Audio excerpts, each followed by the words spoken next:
And this video tutorial I will show you how to use Vidnoz AI face swap. So if you want to do this, just go and open vidnoz.com and just go create your account. Then after you do that, you will see screen similarly to this, and from here just go to free AI tools. Then under AI video tools, the very first option is the video face swap. It's free, and go click on and do photo face swap, video face swap, or multiple face swap, or just choose that you want to do.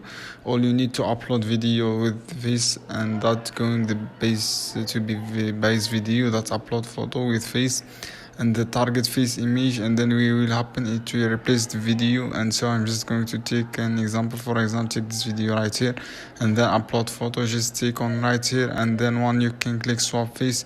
It maybe take a few minutes, and but now the face this face will be replaced the face right here, so take quite time, but you will take less 10 minutes usually. And just going wait for finish, and one done, have to face swap completed. So you know how to use Vidnoz face swap. If this video helpful for you, then like, share this.